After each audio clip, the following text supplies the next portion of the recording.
A number of parents and community members have expressed concern about the potential harmful effects from the Wi-Fi or wireless internet at the Callis School. If you weren't aware of it, Wi-Fi emits the same kind of microwave radiation as cell phones. The difference is that with a cell phone, the radiation exposure is limited to the time that the phone is in use, whereas with Wi-Fi, the radiation is continuously emitted. Many have considered cell phones as potentially harmful, as we've been hearing reports in the news of possible increased cancer risks. But Wi-Fi?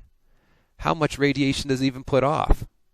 Well, in this video, we're going to actually take a look and measure how much there is at the Callis School and how much the children would be exposed to every day. A growing body of scientific research indicates that the radiation emitted from cell phones and other wireless devices creates adverse biological effects. There are literally thousands of studies that show such effects as permanent DNA damage, increased risk of cancer, damage to the reproductive system, heart and circulatory issues, weakening of the blood-brain barrier, changes to melatonin levels, thyroid disruption, neurological and behavioral problems, decreased cognitive function, which could impair learning, and many other neurodegenerative diseases. You might be thinking at this point that this is sounding alarmist and that there's no way that there really are hundreds or thousands of published studies that show harmful effects. Because if there were, then this technology wouldn't even be out there. Well, if you look back at the history when this technology first came out, it was actually never even safety tested. The FCC gave the telecommunications industry a variance and exempted cellular phones from regulatory testing altogether. This was because the equipment was considered low power, and the scientific understanding at the time was that it didn't have enough power to cause the heating of tissue necessary to cause damage. Since then, many studies have demonstrated harmful effects at power levels well below those which would create heating. But so far, this understanding has not influenced the safety standards in the United States or Canada. These standards were created by the FCC. The FCC is a regulatory agency charged with regulating airwaves, but they are not a public health agency and never have been. The FDA admits that they don't evaluate the safety of wireless radiation-emitting devices. The EPA has no program in place to address the safety of wireless communications. This leaves us with no agency at the federal level that is engaged in any activity to ensure public safety when it comes to wireless devices such as Wi-Fi. Another important consideration is that this technology is part of a trillion-dollar industry that clearly has the ability to influence science as well as politics. Scientists who have studied wireless devices and have reported harmful effects have had their funding removed and their reputations damaged. Dr. George Carlo, the director of the first major cellular phone safety study, was threatened, physically attacked, and his house mysteriously burnt down shortly after he went public with the message that cellular phones were genotoxic, meaning permanently damaged DNA. There's a saying that I think applies here, and it's follow the money.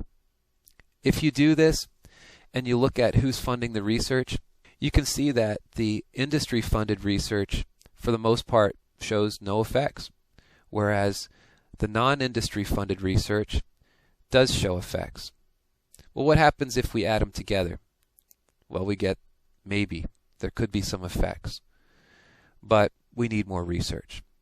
And isn't that exactly what we keep hearing?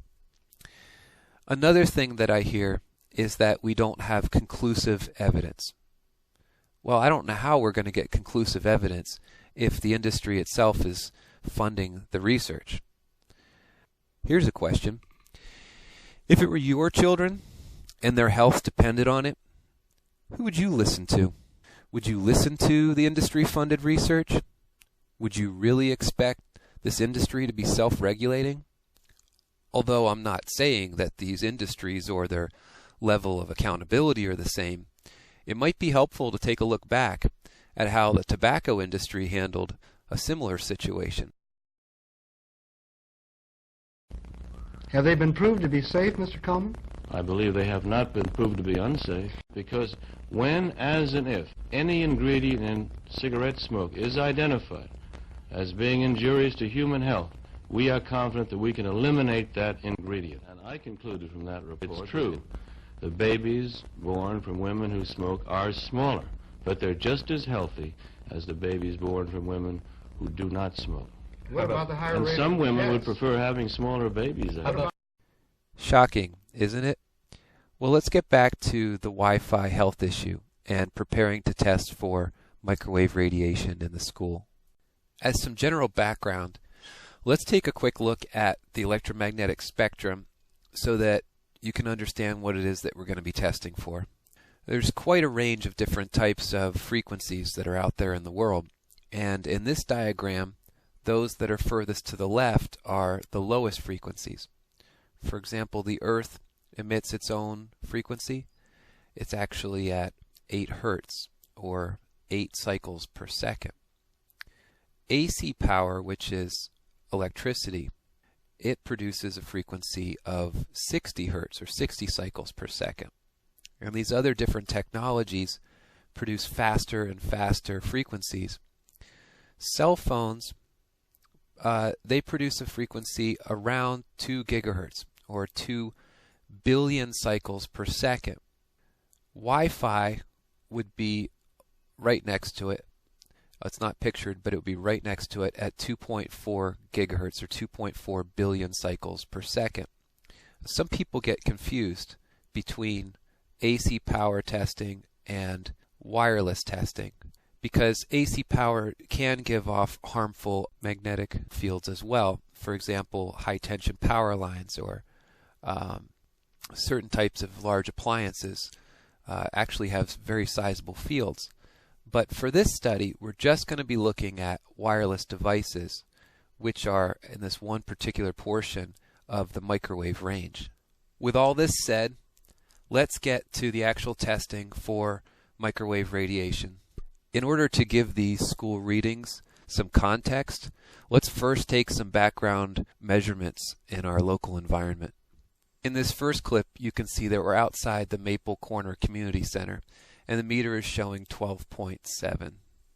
In the second clip, you can see that we're at Curtis Pond, and the meter is showing 14.0.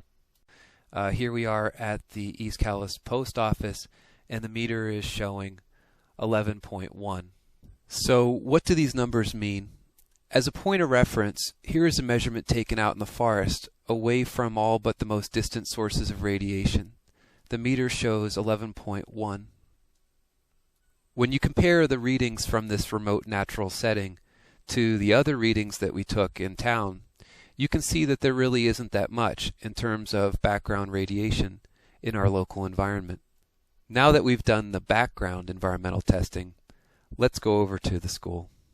The Calais School's Wi-Fi system is set up with 5 routers placed in various locations in the building.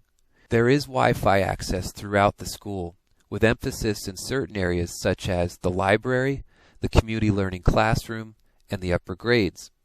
All children in the school currently use Wi-Fi enabled laptops.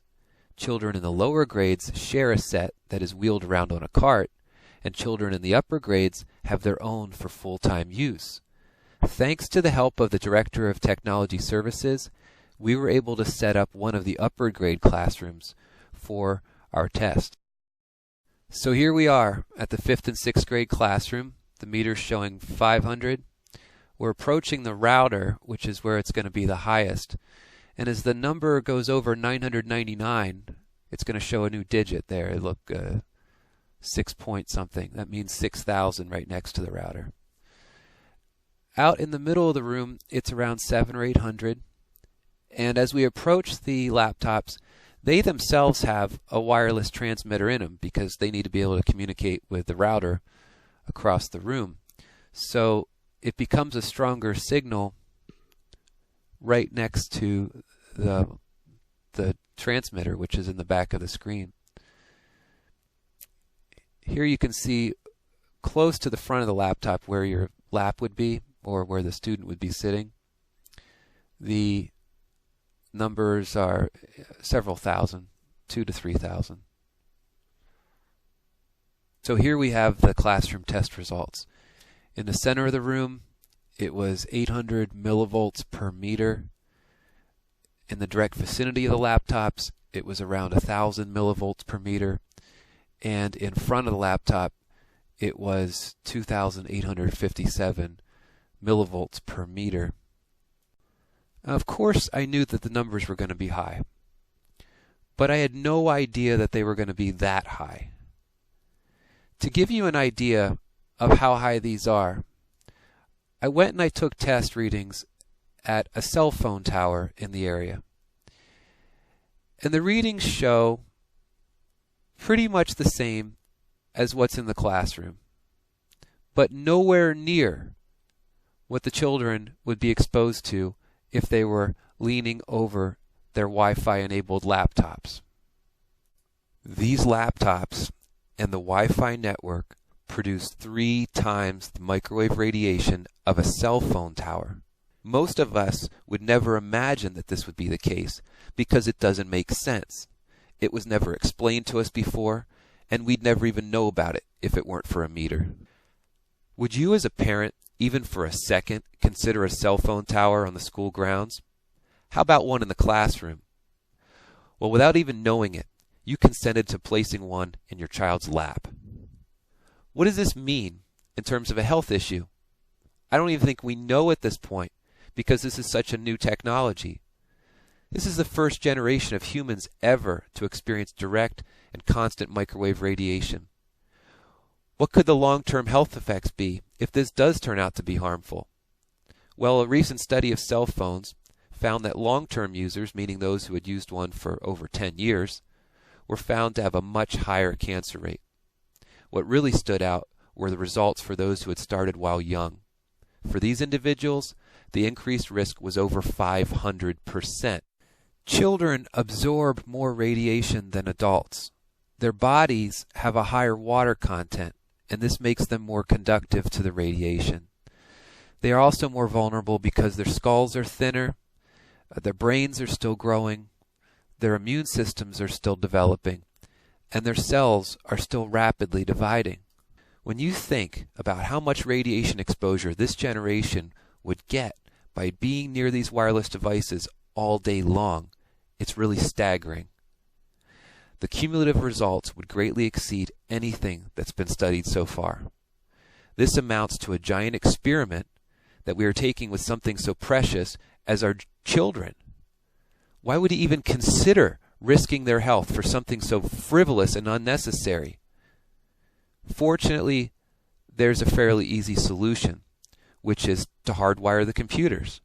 Hardwiring is safe in that it emits no microwave radiation. The connection speed is much faster, it's more reliable, and the overall network would now be secure.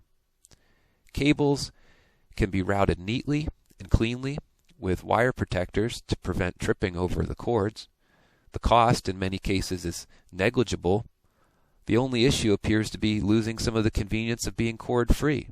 Convenience is not an acceptable reason to risk the health and safety of children.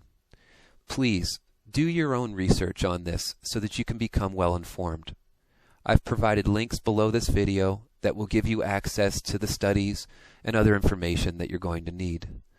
The best single source for the scientific research would be the Bioinitiative report. If as a parent you decide that these risks are not worth taking and that our children's health and well-being is so precious that it should not be part of an experiment, please let your school know. Beneath this video is also a link to a non-consent form that you can send to your school. This will inform your school district of this public health issue and let them know that they need to make sure that they fulfill their moral and legal responsibility to providing a safe learning environment.